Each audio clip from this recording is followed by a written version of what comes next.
The call for help. The dim glow of a flickering streetlight illuminated the small weathered house on Cedar Avenue. It was late, and the neighborhood lay in silence, save for the occasional bark of a distant dog or the rustle of leaves caught in the cool night breeze. Inside the house, 12-year-old Malik Jackson sat cross-legged on the floor of his tiny bedroom, his fingers trembling as they clutched a cheap, outdated cell phone. Malik's heart pounded in his chest. The muffled shouting from the kitchen downstairs made his ears ring, and he struggled to keep his breathing quiet. His stepfather, Jerome, was yelling again, his voice slurred from too much whiskey. Malik's mom, Tanya, was pleading with him, her words barely audible over Jerome's fury. "You're lying to me," Jerome roared, his voice booming through the house. The sound of a chair being flung to the ground made Malik flinch. "I'm not lying, Jerome," Tanya replied, her voice shaking but steady. "There's no extra money. I've told you this before." "Don't play with me," Jerome bellowed. "You think I don't know you've got something stashed away. You always do. Hand it over, Tanya."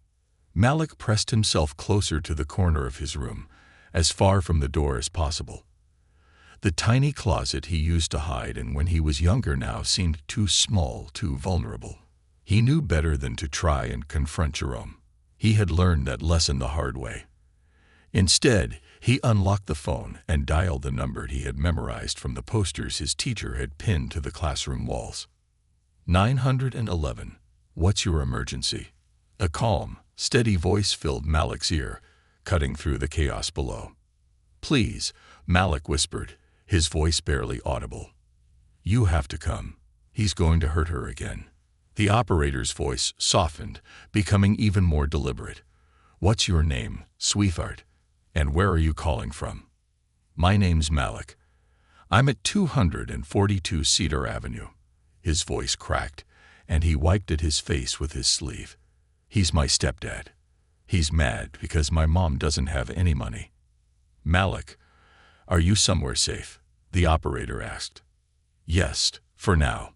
I'm upstairs in my room." His voice wavered as he added, "But he's looking for her. He's going to hurt her. Please, hurry." "We're sending officers to you right now, Malik," the operator assured him. "Stay on the line with me, okay? Can you tell me what's happening right now?" Malik swallowed hard, peering toward his door. The muffled sounds of the argument continued, escalating with each passing moment. "He's yelling at her. He always yells when he's drunk. Sometimes he hits her, too." The sound of a crash made Malik jump, and his voice grew more frantic. "I think he just threw something." "You're doing great, Malik," the operator said soothingly.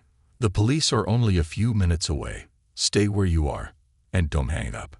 The shouting grew louder, and Malik's hands began to shake. He could hear Jerome's heavy footsteps moving closer to the staircase. "Where's that boy?" Jerome snarled. "Always hiding when things get tough. He's probably upstairs, just like a coward." Malik's heart dropped. He pressed the phone tighter against his ear and whispered, "He's coming up. Please tell them to hurry." "They're almost there, Malik," the operator said. "Stay quiet and stay hidden. You're being so brave." The floorboards creaked outside Malik's door. He held his breath, his entire body tense with fear. The door handle rattled, and then there was a loud bang as Jerome kicked it open. Malik barely stifled a gasp as he scrambled to wedge himself into the farthest corner of the room, behind the small desk where he did his homework. He could see Jerome's shadow looming in the doorway, the smell of alcohol wafting in with him.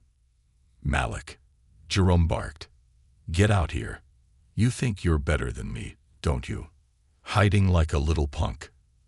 Malik clamped his free hand over his mouth, trying to suppress the sob rising in his throat. He prayed Jerome wouldn't spot him, but he knew his stepfather was persistent when angry. "Malik, are you still there?" The operator's voice was barely a whisper in his ear. "Yes," Malik breathed, his voice trembling. "He's in my room." Suddenly, the sound of sirens echoed in the distance. Red and blue lights flashed through the thin curtains of Malik's window, and the front door of the house was thrown open. "Police! Everyone stay where you are," a deep voice commanded from downstairs. Jerome froze. "What the?" he muttered, stumbling toward the window. He peered out, his face twisting into a scowl when he saw the squad cars outside. "Tanya," he bellowed, storming out of Malik's room. "You call them on me." Malik let out a shaky breath and whispered, "They're here." The operator's voice remained calm but firm. "Stay where you are, Malik. Let the officers handle it." Downstairs, Jerome's shouting intensified, but it was quickly drowned out by the firm, authoritative voices of the police. Malik heard a struggle, the sound of handcuffs clicking, and his mother's quiet sobs. "It's okay, Malik," the operator said gently. "You can come out now." Malik hesitated for a moment before crawling out from behind the desk. He clutched the phone tightly as he made his way downstairs. 2 officers were restraining Jerome, who thrashed and yelled, his face red with fury. Another officer was speaking softly to Tanya, who was sitting at the kitchen table, her face streaked with tears. When Tanya saw Malik, she opened her arms wide. "Malik," she cried, her voice breaking. Malik ran to her, burying his face in her shoulder as she hugged him tightly. Her hands trembled, but her embrace was warm and reassuring. "You're so brave," she whispered. "You saved us." One of the officers, a kind-looking woman with dark hair pulled into a tight bun, approached them. She knelt down to Malik's level and gave him a small smile. "Hey there, Malik. My name's Officer Davis. You did a really brave thing tonight. Calling us was the right choice." Malik nodded, his throat too tight to speak. He clung to his mom, his small hands gripping her shirt as if letting go would cause everything to crumble again. As the officers led Jerome out of the house, still cursing under his breath, Officer Davis placed a reassuring hand on Malik's shoulder. "He's not coming back tonight, Malik. You and your mom are safe now." Tanya kissed the top of Malik's head, her tears falling into his hair. "You're my hero," she whispered, her voice filled with both pride and heartbreak. "My brave boy." For the first time in years, Malik allowed himself to believe her. The courtroom's shadow. 2 weeks after the terrifying night, Malik found himself standing beside his mother in the cold, formal courtroom. The polished wooden benches stretched out in neat rows, and the air smelled faintly of varnish and old paper. Malik's hand was wrapped tightly around his mother's as they waited for the hearing to begin. His heart thudded in his chest as his eyes darted around the room, taking in the stern-faced clerks and the towering judge's bench. Tanya stood beside him, her shoulders straight despite the fading bruise on her cheek and the exhaustion etched into her face. She had spent the past 2 weeks trying to hold everything together, juggling work, counseling appointments, and figuring out how to explain their situation to Malik without scaring him more than he already was. Now, as they waited for the judge to arrive, she squeezed Malik's hand gently, silently reassuring him. Across the room, Jerome sat slumped at the defendant's table. He was wearing an orange jumpsuit, his wrists cuffed to his lap. His usually domineering presence seemed diminished, but the sight of him still made Malik's stomach churn. He glanced at Jerome briefly before looking down at his shoes. Even from across the room, he could feel his stepfather's glare. The courtroom doors opened, and everyone stood as Judge Eleanor Harper entered. She was an older woman with a no-nonsense demeanor, her silver hair pulled back into a tight bun. She wore glasses that she occasionally glanced over, giving her a piercing, authoritative gaze. As she settled into her chair, her presence commanded silence. "You may be seated," the judge announced, her voice firm but calm. Everyone obeyed, the scrape of chairs against the floor echoing in the large room. The clerk began reading out the case details, recounting the charges against Jerome: domestic violence, child endangerment, and resisting arrest. Each word felt like a weight pressing down on Malik's chest. He shifted uncomfortably in his seat, his small fingers gripping the fabric of his mother's coat. When the clerk finished, Judge Harper adjusted her glasses and looked over the paperwork in front of her. "Mr. Jerome Williams," she began, her voice steady and deliberate, "you stand accused of multiple counts of domestic violence, including acts committed in the presence of a minor. How do you plead?" Jerome's lawyer, a weary-looking public defender, rose to his feet. "Your Honor, my client pleads not guilty." Tanya's grip on Malik's hand tightened slightly, but she kept her face composed. Malik glanced up at her, noticing how she sat straighter, as if bracing herself for impact. "Very well," Judge Harper said, her tone neutral. She turned her attention to Tanya and Malik. "Mrs. Tanya Jackson and Malik Jackson, as the victims in this case, you will both have the opportunity to provide statements today. Are you prepared to do so?" Tanya nodded, her voice steady as she replied, "Yes, Your Honor." Malik felt a lump rise in his throat. He hadn't realized he would have to speak. He glanced at his mom, who leaned down and whispered, "It's okay, baby. Just tell the truth. I'll be right here with you." The judge gestured for Tanya to approach the stand first. As she stood and made her way to the front of the courtroom, Malik felt a wave of anxiety wash over him. He watched as his mother took the oath and began recounting the events of that night. Her voice was calm but tinged with emotion as she described Jerome's escalating anger, the threats, and the violence. Throughout her testimony, Jerome stared at her with a cold expression, his jaw clenched tightly. Malik avoided looking at him, focusing instead on his mom's brave face. When Tanya finished, she returned to her seat beside Malik, giving him an encouraging nod. The judge looked down at him, her expression softening slightly. "Malik, would you like to say something? You're very brave for being here today." Malik's heart pounded as all eyes turned toward him. He swallowed hard, feeling his mother's reassuring hand on his shoulder. Slowly, he stood, his knees trembling slightly as he made his way to the stand. The courtroom felt much larger from this angle, and the judge's gaze, though kind, seemed to weigh heavily on him. The clerk handed him a Bible, and he raised his hand, swearing to tell the truth. His small voice quivered as he said, "I do." "Take your time, Malik," Judge Harper said gently. "There's no rush. Just tell us what happened." Malik hesitated, his eyes flickering toward Jerome for a split second before focusing on the judge. "That night, he was really mad," he began, his voice barely above a whisper. "He was yelling at my mom about money. He always yells when he's drunk." The courtroom was silent as Malik continued, his words faltering occasionally as he described hiding in his room, hearing the crash of furniture, and calling 911. His voice cracked when he mentioned the moment Jerome kicked open his bedroom door, and the judge leaned forward slightly, her expression somber. "I didn't know what else to do," Malik said, his eyes brimming with tears. "I was scared he was going to hurt her. He's hurt her before." Tanya wiped at her eyes as she listened, her heart aching for her son. She wanted nothing more than to protect him from reliving the trauma, but she also knew that his words carried weight in the courtroom. When Malik finished, the judge thanked him for his courage and allowed him to return to his seat. As he sat down beside his mother, she pulled him into a gentle hug, whispering, "I'm so proud of you." The prosecutor stood next, presenting evidence to support the charges. They played the recording of Malik's 911 call, and Tanya squeezed his hand tightly as the room filled with the sound of his trembling voice. Malik tried not to cry, but hearing the fear in his own words brought everything rushing back.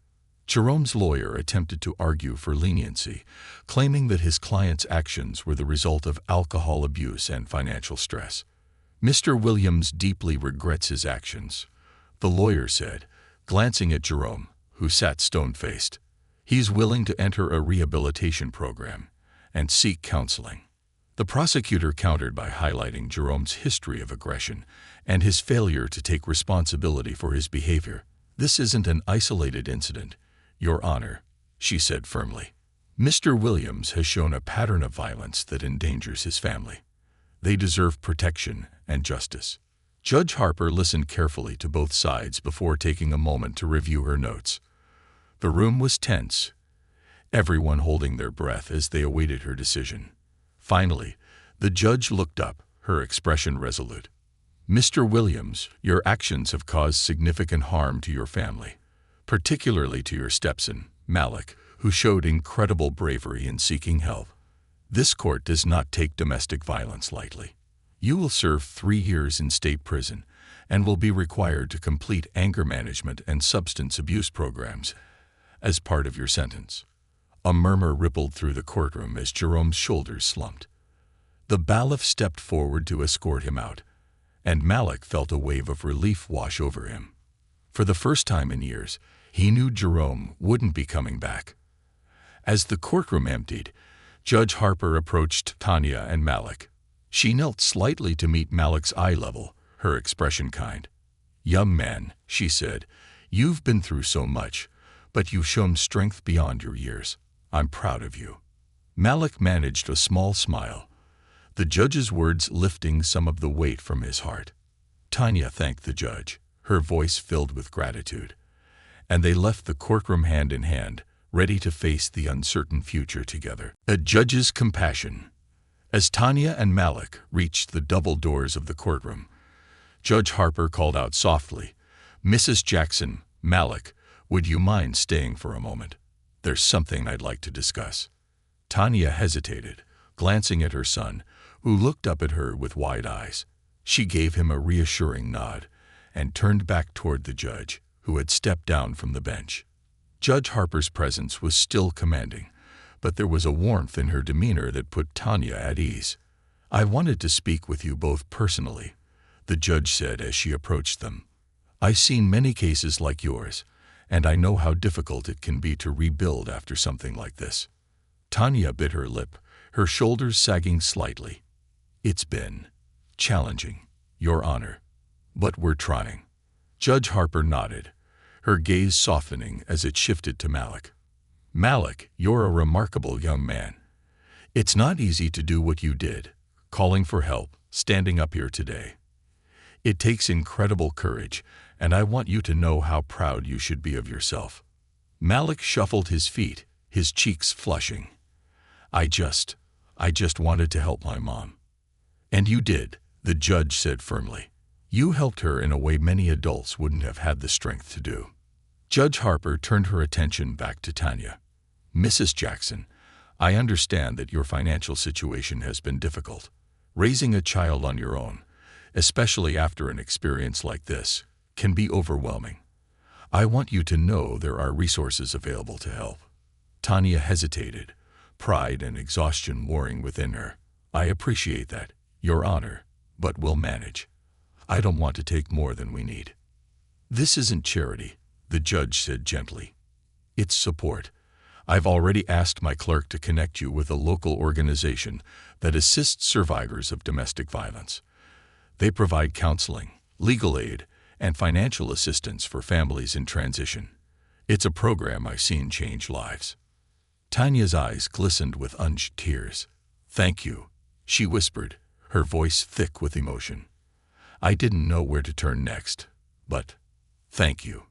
Judge Harper's gaze softened further as she reached into her pocket and handed Tanya a small card. "Here's the contact information.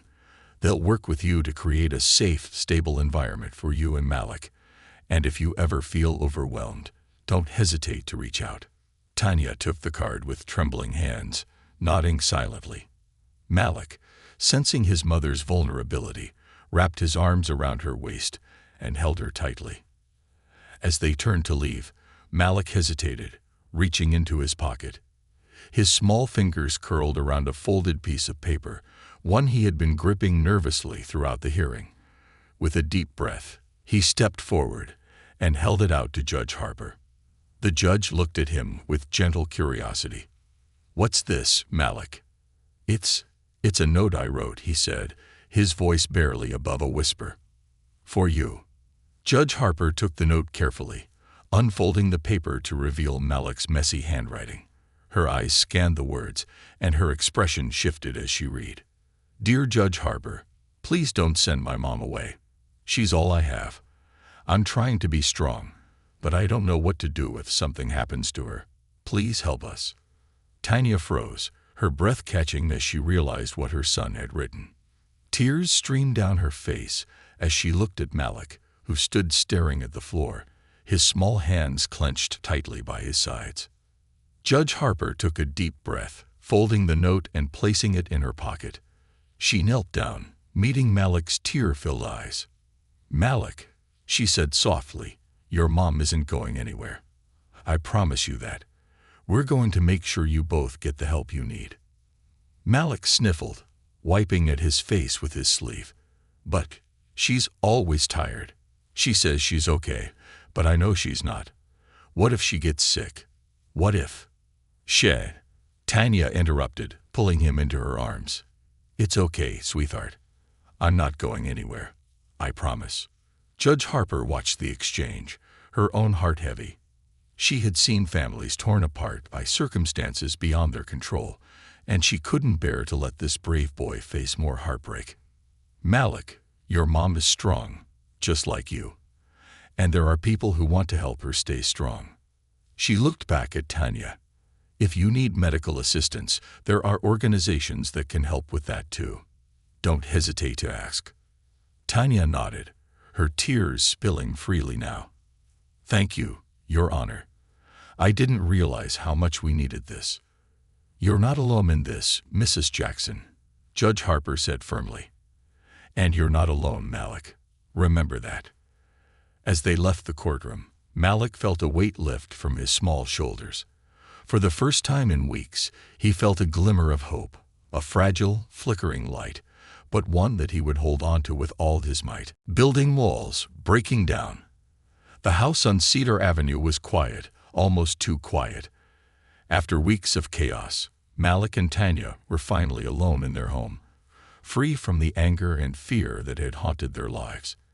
Yet, despite the absence of Jerome, an uneasy tension hung in the air, as though the house itself bore scars of what had happened. Malik sat at the kitchen table, tracing circles on the surface with his finger. He had tried to focus on his homework earlier, but the words in his textbook blurred together, his mind drifting back to the courtroom and the note he had handed Judge Harper. His mother's reaction replayed in his head, her tearful embrace, and the sadness in her eyes. He wondered if he had made things worse by sharing too much. Tanya moved around the kitchen with deliberate slowness, cleaning up dishes that didn't really need cleaning. Her face was pale, and her movements lacked their usual energy. She tried to smile whenever Malik glanced at her, but the effort seemed to drain her even further. "Mom?" Malik asked softly, breaking the silence. Tanya turned, forcing a smile. "Yes, baby." Are we really going to be okay?" His voice was quiet, but his eyes were filled with questions too big for a 12-year-old to carry. Tanya set down the dish she was holding and walked over to sit beside him. She reached out, brushing a strand of hair from his face. "We'll be okay, Malik," she said, her voice steady but fragile, like a branch bending under too much weight. "It'll take time, but we'll figure it out. We always do." Malik nodded but didn't look convinced. He wanted to believe her, but the dark circles under her eyes and the way her hands trembled when she thought he wasn't looking made it hard. After a long pause, he asked, "What did the judge mean when she said there are people who can help us? Are we going to get help?" Tanya hesitated, looking down at her hands. She had spent hours that morning staring at the small card Judge Harper had given her, debating whether to make the call. Asking for help wasn't easy for her. It felt like admitting defeat, and she had spent years pretending she could handle anything on her own.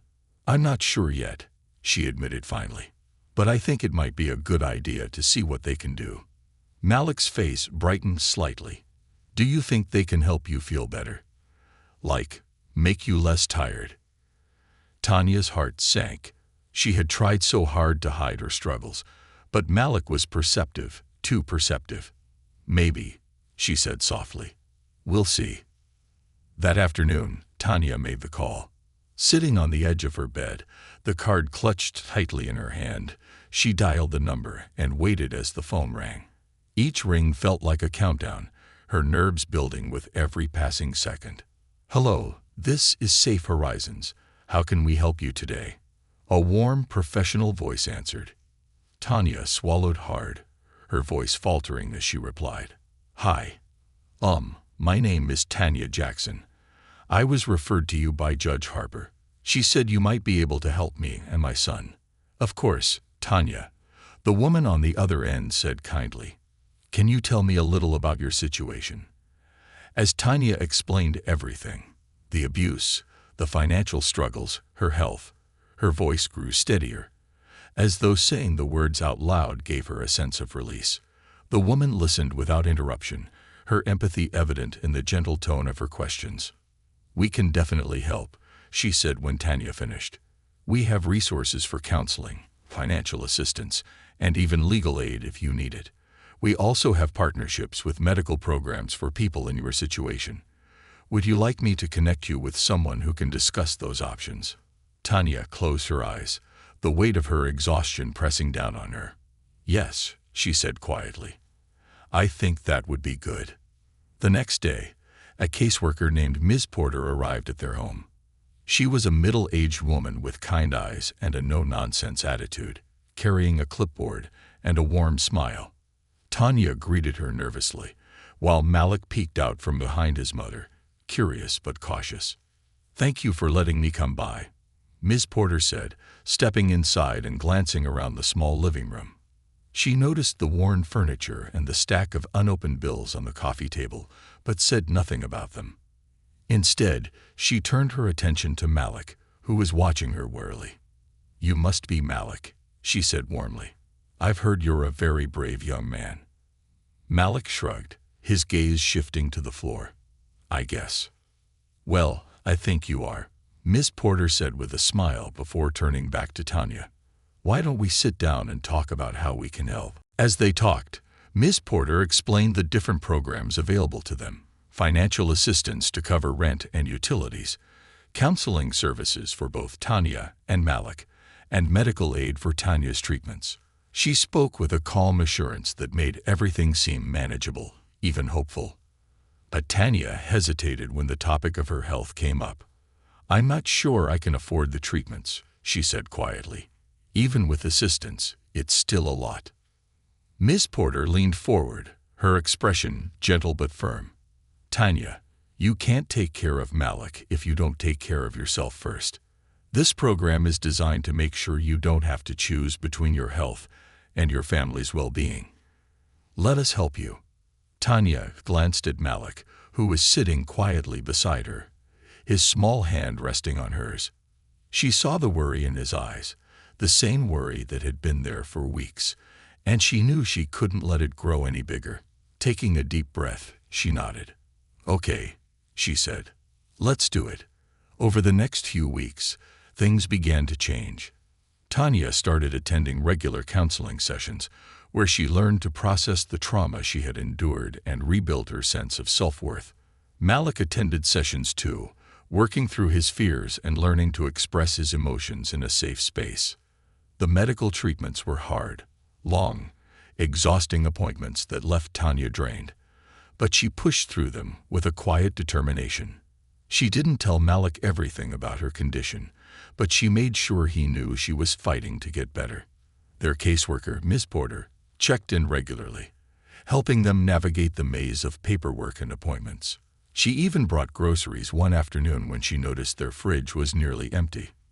"You're not alone in this," she reminded Tanya each time they spoke. "We're here to help." One evening, as Tanya tucked Malik into bed, he looked up at her with a question in his eyes. "Mom, do you think things will ever feel normal again?" Tanya sat down on the edge of his bed, stroking his hair gently. "I don't know, baby," she admitted. "But we're getting there, little by little. And as long as we have each other, that's what matters most." Malik nodded, his eyes growing heavy with sleep. "I'm glad you're getting better," he murmured, his voice drowsy. "I don't want to lose you." Tanya's heart ached at his words, but she leaned down and kissed his forehead, her voice steady as she whispered, "You won't, Malik. I promise." As she sat by his bedside, watching him drift off to sleep, Tanya felt a flicker of hope, a fragile, tentative thing, but real nonetheless. They had a long road ahead, but for the first time in years, she believed they could make it. Together. The fragile thread of hope. A cold drizzle swept across the small neighborhood as Malik and Tanya stepped out of the clinic. The heavy clouds overhead mirrored the somber weight in Tanya's chest, though she kept her expression neutral for Malik's sake. She clutched a paper bag of prescriptions in one hand and held Malik's hand tightly in the other. Malik squinted up at her, noticing the lines of exhaustion on her face. "Mom, are you okay? You look tired." "I'm fine, sweetheart," she replied quickly, though her voice lacked conviction. "Just a long day, that's all." The truth was, Tanya wasn't fine. The treatments were taking a toll on her body, draining what little energy she had. The doctor's words from her last appointment echoed in her mind. "The progress is slow, but we're hopeful. You have to keep fighting." She was fighting, but every step felt heavier than the last. Still, she couldn't let Malik see her crumble. He had already endured so much. So she forced a smile, squeezing his hand gently. "How about we stop by that bakery on the way home? Get you one of those muffins you like." Malik hesitated, studying her face as if trying to decipher the truth. Finally, he nodded, his lips curling into a small smile. "Okay, but only if you get one too." "Deal," Tanya said, grateful for the distraction. Later that evening, Malik sat at the kitchen table, a chocolate muffin in front of him, untouched. His thoughts were far from his homework, the pencil in his hand hovering above a half-finished math problem. He glanced toward the living room, where Tanya sat on the couch, staring blankly at the TV. Her posture was slumped, her usual vibrancy dulled. He hated seeing her like this. She had always been his rock, the one who made him feel safe even when the world around them was falling apart. Now it felt like she was slipping away, and he didn't know how to stop it. "Mom," he called out, his voice hesitant. Tanya turned her head slowly, her eyes tired but attentive. "Yes, baby." "Are the treatments helping?" he asked, his voice barely above a whisper. Tanya froze, caught off guard by the question. She had been careful not to burden Malik with too many details, but she underestimated his ability to notice things. "They're helping a little," she said carefully, "but it's going to take time." Malik nodded, though his eyes betrayed his worry. "I just want you to get better," he said quietly. "I don't like seeing you sad." Tanya's heart ached as she crossed the room and knelt beside him. She cupped his face in her hands, looking into his tear-filled eyes. "I know it's hard, Malik," she said softly, "but I'm not giving up. I promise you that." He nodded again, and Tanya kissed his forehead before returning to the couch. She closed her eyes for a moment, letting the exhaustion wash over her. She was trying so hard to stay strong, but the weight of everything, her illness, the bills, the lingering fear of the past, threatened to crush her. The next morning, Miss Porter stopped by for her weekly check-in. She carried her usual clipboard, but today there was a folder tucked under her arm. "Good morning, Tanya," she said warmly as she stepped inside. "And Malik, how's my favorite brave boy?" Malik managed a small smile. "Hi, Miss Porter." Miss Porter set her things down on the coffee table and turned to Tanya. "I know things have been tough lately, but I have some good news that I think will help." Tanya arched an eyebrow, her curiosity piqued. "Good news?" "Yes," Miss Porter replied, opening the folder to reveal a stack of papers.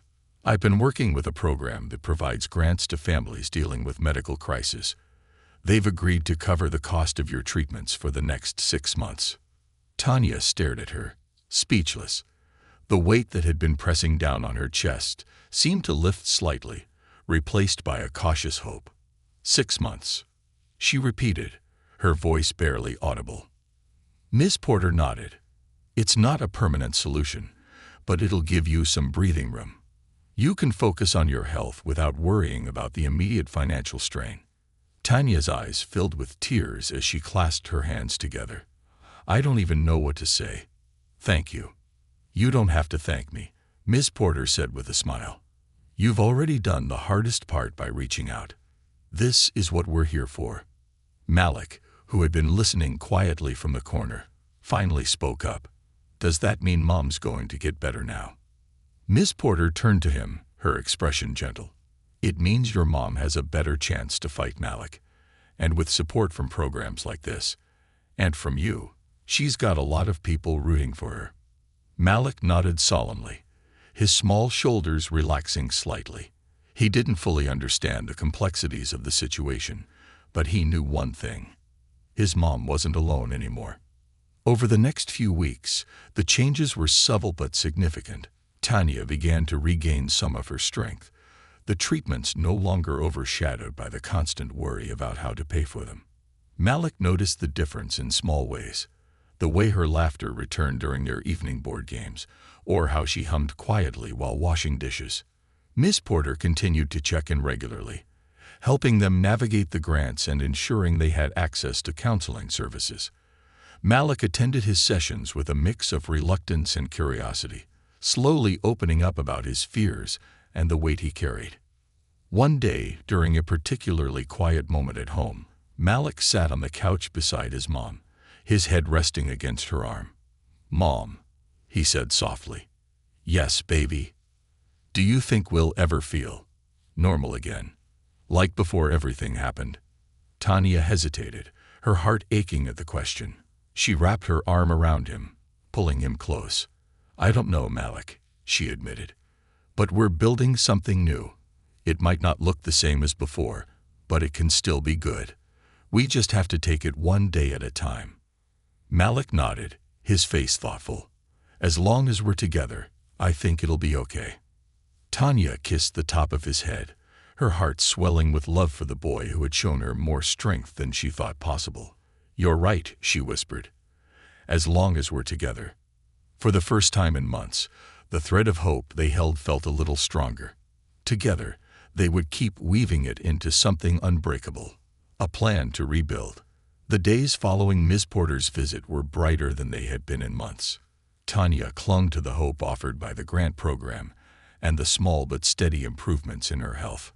Malik seemed lighter, too, his footsteps less hesitant, his voice carrying a little more joy. But Tanya knew the road ahead wasn't easy. The grant would cover her treatments for 6 months, but after that, they would still need to find a sustainable solution. The medical bills weren't the only challenge. The mortgage, utilities, and daily expenses were an ever-present worry. She couldn't afford to lose focus, even for a moment. One crisp Saturday morning, Tanya sat at the kitchen table with a steaming cup of tea, a notebook, and a pen.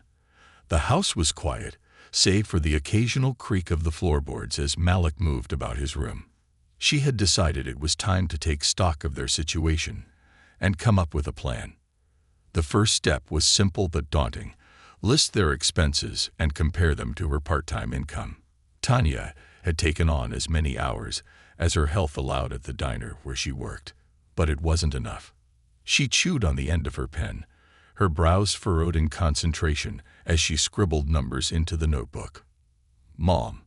Malik's voice broke her focus. She looked up to see him standing in the doorway, holding a small cardboard box. His expression was tentative, almost shy. "What's that, baby?" Tanya asked, setting her pen down. Malik walked over and placed the box on the table. It's something I've been working on," he said. "I was going to wait, but I think you might like it."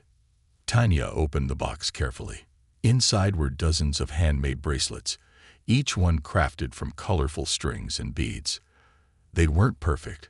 Some knots were uneven, and the beads were mismatched, but they were beautiful in their simplicity.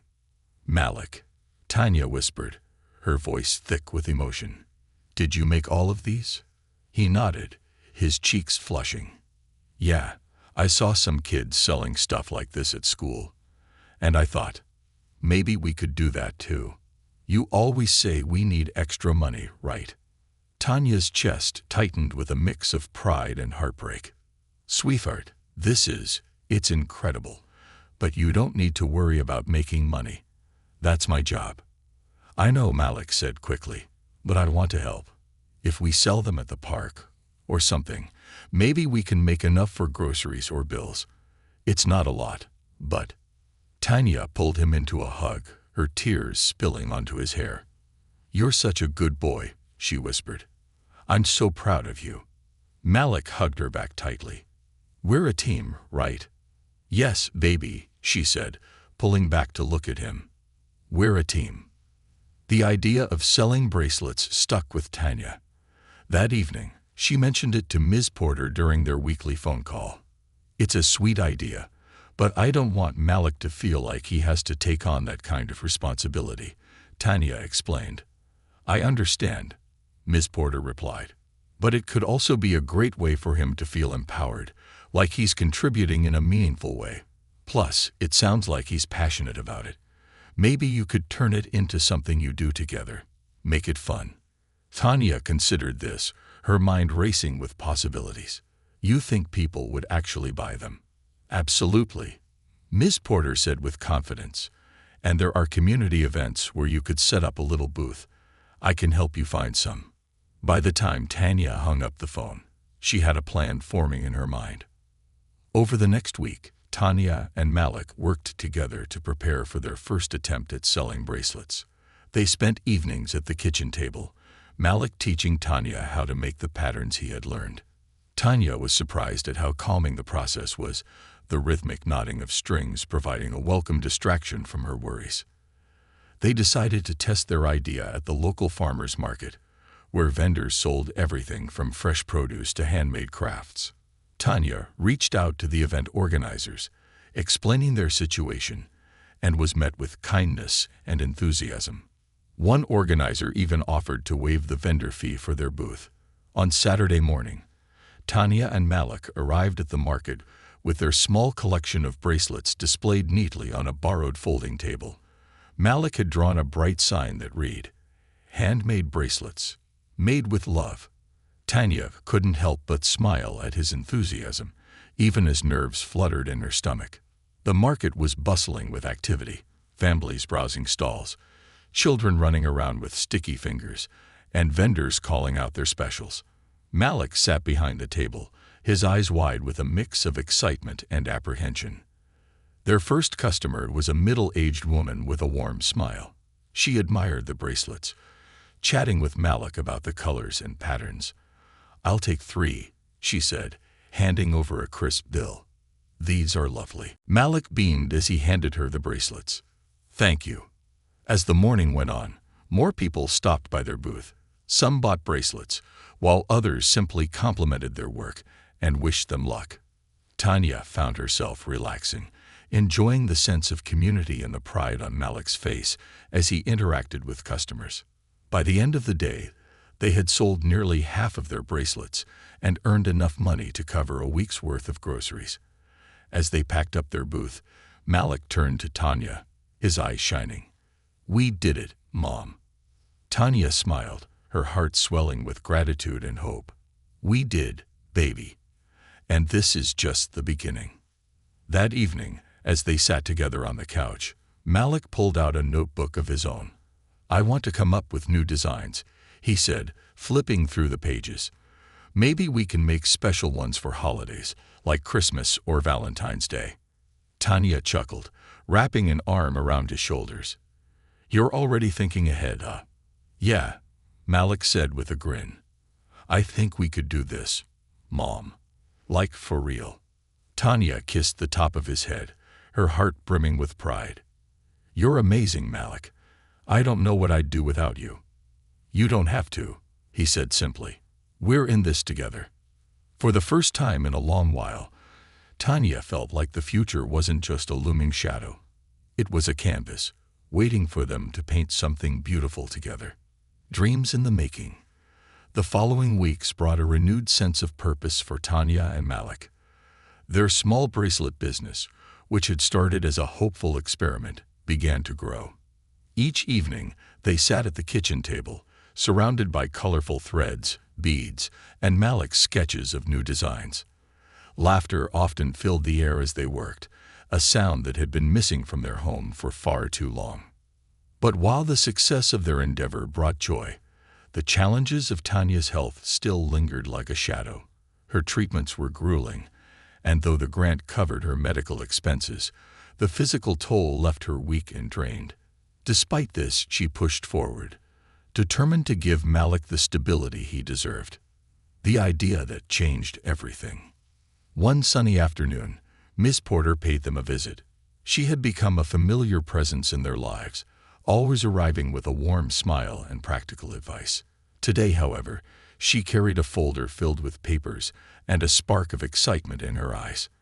"I've been thinking about your bracelet business," Miss Porter began as she settled into a chair at the kitchen table.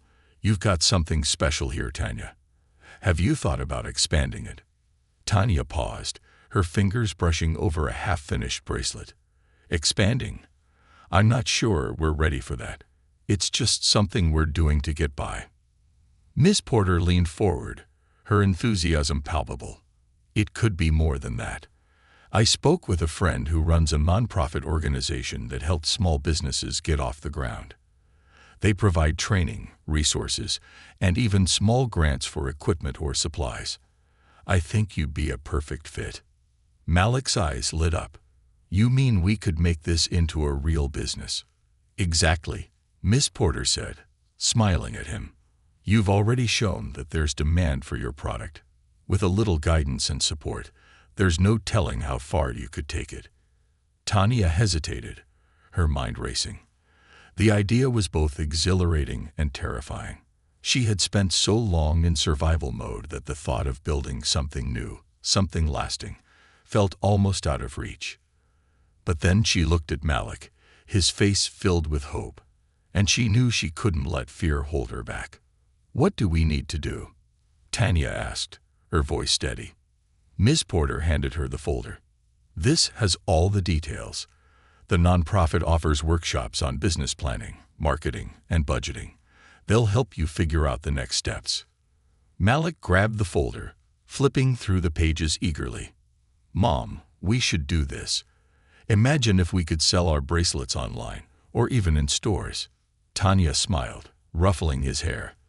"Let's take it one step at a time, kiddo. But yes, I think we should give it a try." A leap of faith. The first workshop was held in a community center downtown. Tanya and Malik arrived early, nervous but excited. The room was filled with people from all walks of life. Single parents, retirees, college students, all eager to turn their dreams into reality.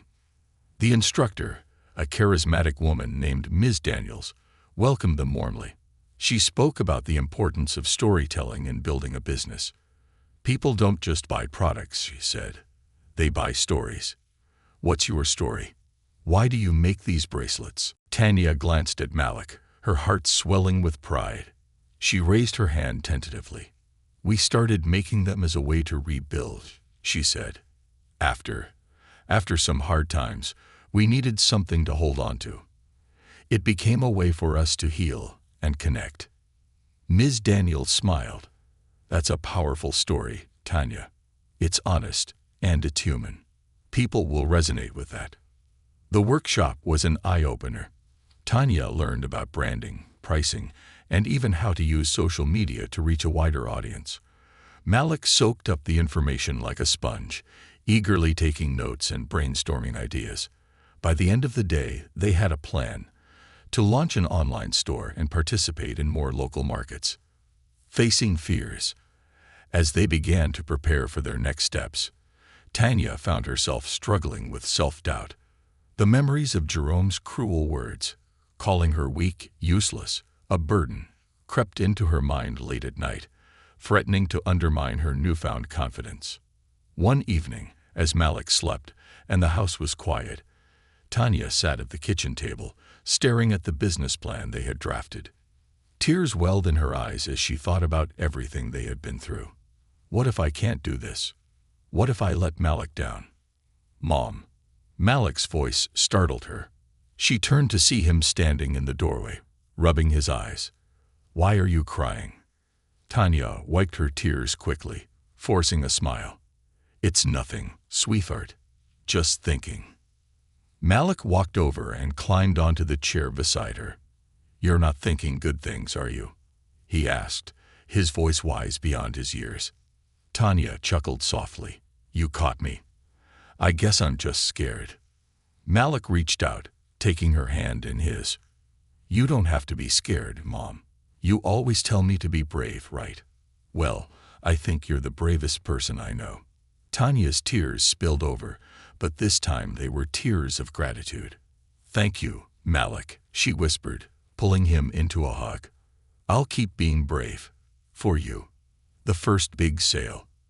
Their hard work culminated in their first big event, a holiday market at the community center. Tanya and Malik spent weeks preparing, creating new designs and perfecting their display.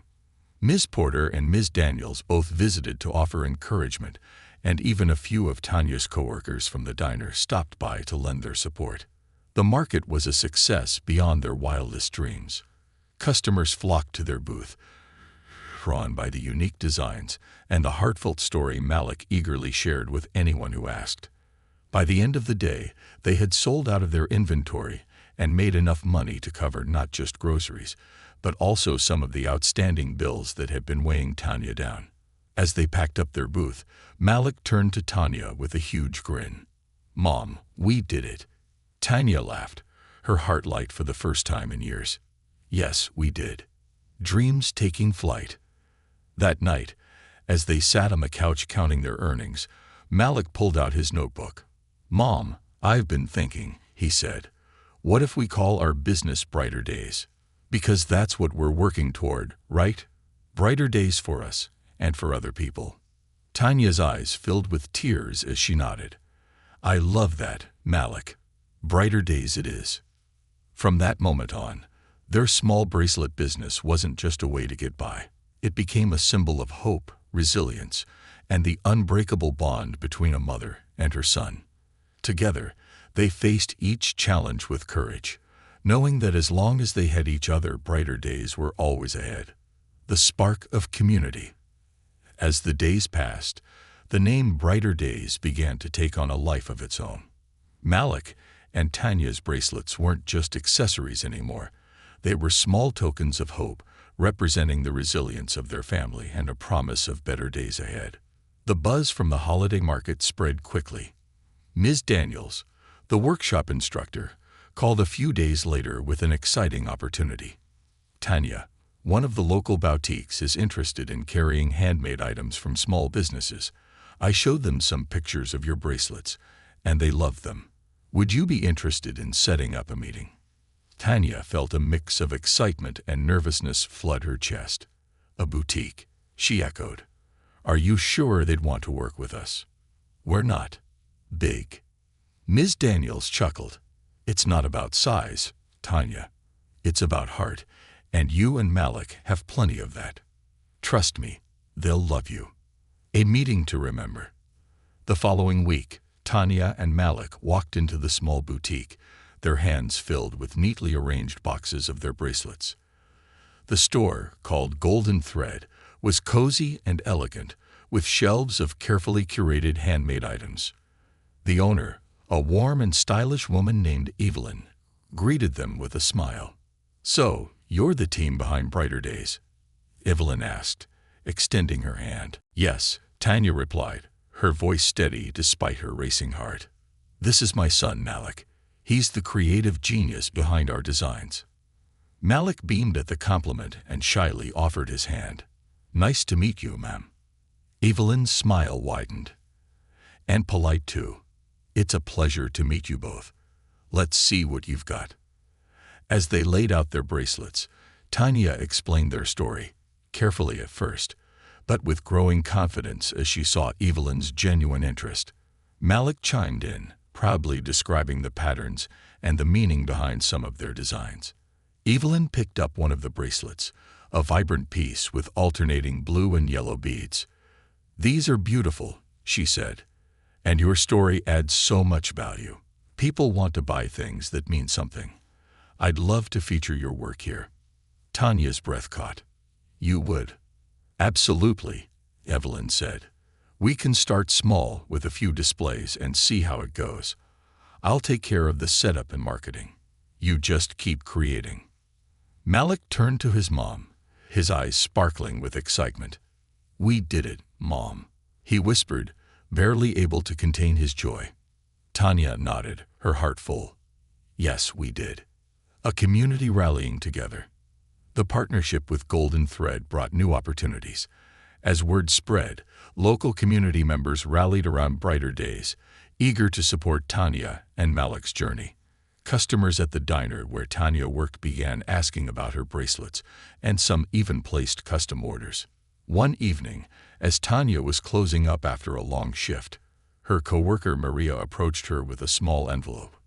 This is from all of us, Maria said, pressing it into Tanya's hand.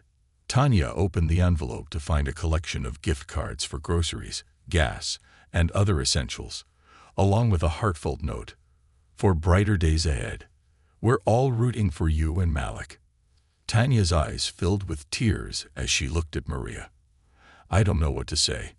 Thank you. Maria shrugged, her smile kind. You've been through so much, Tanya.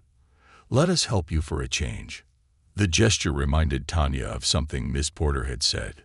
It's okay to let people support you. It doesn't make you weak. It makes you part of a community. Malik's big idea. As the weeks turned into months, Brighter Days grew steadily. Tanya and Malik set up an online store with Ms. Daniels' help, and Malik took charge of creating video tutorials and behind-the-scenes content. People love seeing how things are made, he explained. It makes them feel connected. One evening, as they sat at the kitchen table reviewing orders, Malik suddenly looked up with a thoughtful expression. Mom, what if we do something more with Brighter Days? Like, use it to help other people. Tanya tilted her head, intrigued. What do you mean? Like, remember how Ms. Porter and the grant program helped us? What if we set aside some of the money we make to help other families who are going through hard times? Tanya's heart swelled with pride. That's a beautiful idea, Malik. We could call it the Brighter Days Fund. Malik grinned. Yeah. And maybe we can donate bracelets to shelters or give free ones to people who need a little hope. Tanya reached across the table, taking his hand in hers. You have such a big heart, Malik. Let's do it. The ribbon-cutting ceremony. Months later, Brighter Days reached a milestone Tanya never could have imagined. Evelyn from Golden Thread invited them to host a ribbon-cutting ceremony for a dedicated Brighter Days section in her store. The display featured their most popular designs, along with a sign that read, Brighter Days, handmade with love, built on hope. Friends, neighbors, and community members gathered for the event. Ms. Porter and Ms. Daniels stood proudly beside Tanya and Malik, while Maria and the diner staff cheered them on. As Malik cut the ribbon, the crowd erupted into applause. He turned to Tanya, his face glowing with happiness. We really did it, Mom. Tanya pulled him into a hug, her eyes brimming with tears. We did. And this is just the beginning. A future full of brighter days. That evening, as they sat together in their now cozy home, Tanya reflected on how far they had come. The journey hadn't been easy, but every struggle had brought them closer to this moment. Malik sat beside her, sketching new bracelet designs in his notebook. Mom, he said suddenly, looking up, do you think Dad would have ever believed we could do this? Tanya paused, her heart aching at the mention of Jerome. But then she smiled, her voice firm as she replied, It doesn't matter what he would have thought, Malik. What matters is that we believed. And look where that belief has taken us. Malik nodded thoughtfully, his eyes bright with determination. Yeah, brighter days, right? Always, Tanya said, pulling him close. As they sat together, dreaming of the future, the thread of hope they had worked so hard to weave felt stronger than ever, carrying them toward a future filled with love, resilience, and the promise of brighter days. Beyond the horizon, the early morning sun filtered through the thin curtains in their living room, casting a soft glow on the table piled high with colorful threads and half-finished bracelets.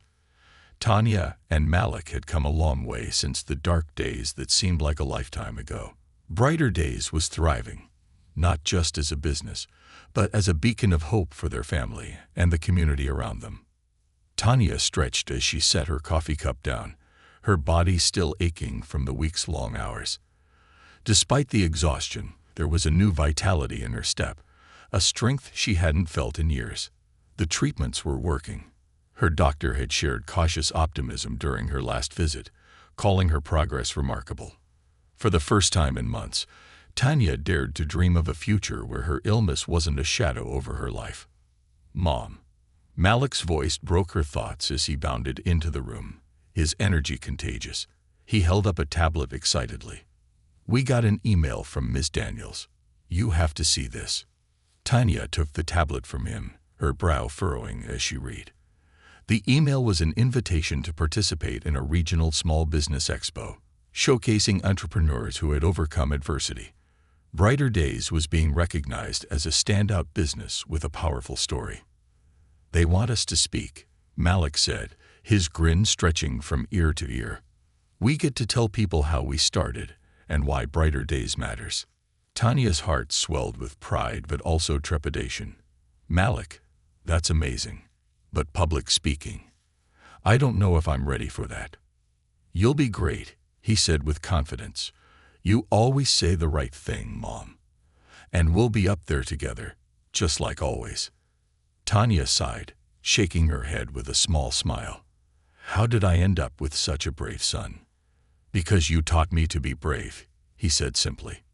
The expo, sharing their story. 2 weeks later, Tanya and Malik stood backstage at the bustling expo hall, surrounded by other small business owners and community leaders. The air buzzed with excitement and nervous energy. Malik was practically bouncing on his toes, his notebook of speech ideas clutched tightly in his hands. When their names were called, the crowd erupted into applause as they stepped onto the stage. Tanya felt her palms sweat, but Malik's reassuring smile gave her the courage to face the sea of faces.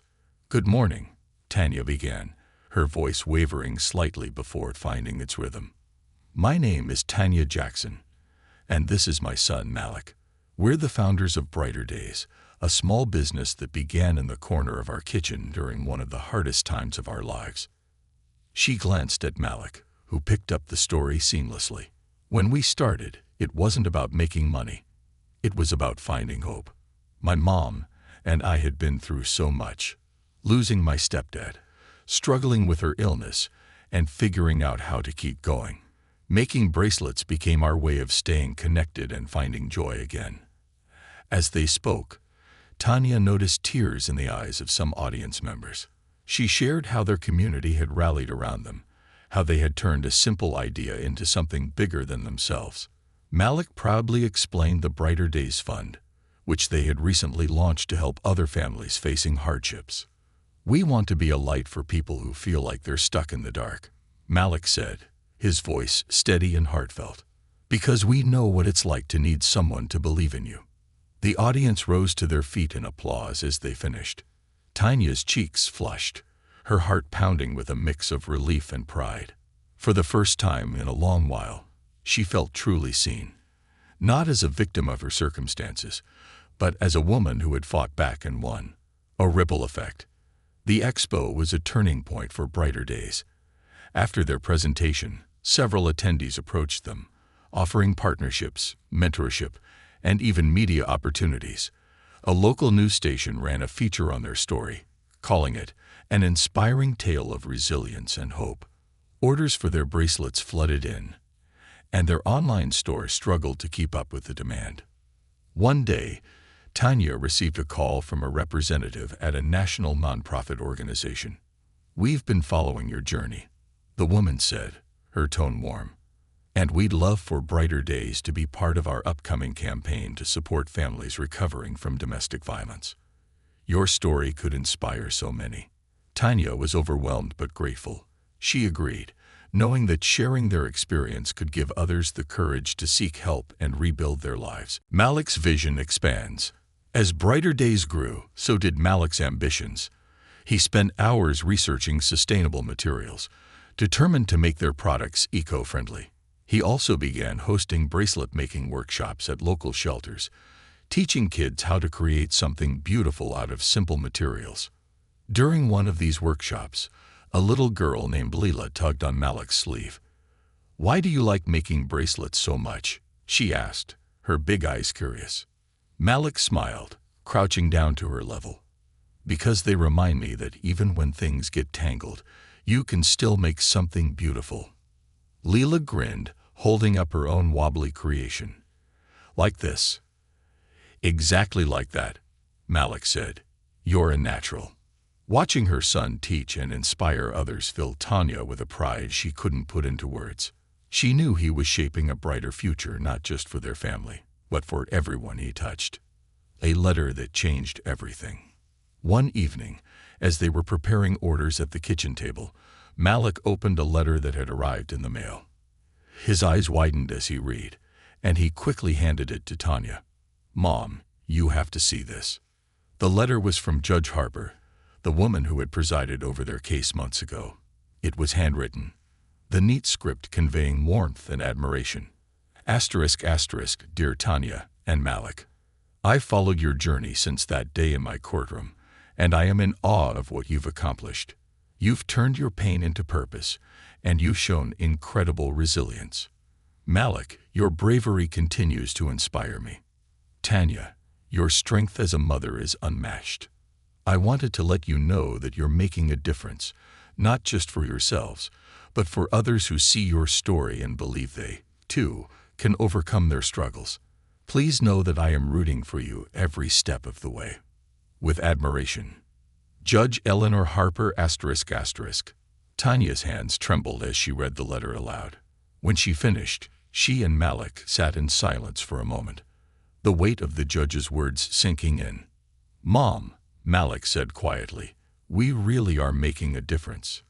Tanya nodded, tears streaming down her cheeks. "Yes, baby. We are." The future beckons. As the seasons changed and the years went by, brighter days continued to grow, becoming a symbol of hope and resilience in their community. Tanya and Malik traveled to events, gave talks, and partnered with organizations to expand their impact. Their bracelets found homes in stores across the country, each one carrying the message that even in the darkest times, brighter days were possible. Tanya's health improved steadily, and she celebrated every milestone with gratitude. She often marveled at how far they had come.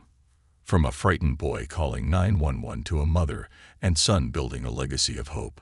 One evening, as they sat on their porch watching the sunset, Malik turned to her and said, "Mom, do you think Dad would have ever believed we could do all this?"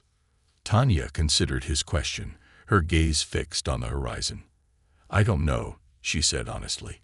"But what matters is that we believed. And look what that belief has brought us." Malik smiled, leaning his head against her shoulder. "Yeah, brighter days." Tanya wrapped her arm around him, holding him close as the sun dipped below the horizon. Together, they faced the future with unshakable faith, knowing that no matter what challenges came their way, they had already proven they could overcome anything. The story of Brighter Days wasn't just about survival. It was about thriving, healing, and spreading light to others. And for Tanya and Malik, the horizon held endless possibilities.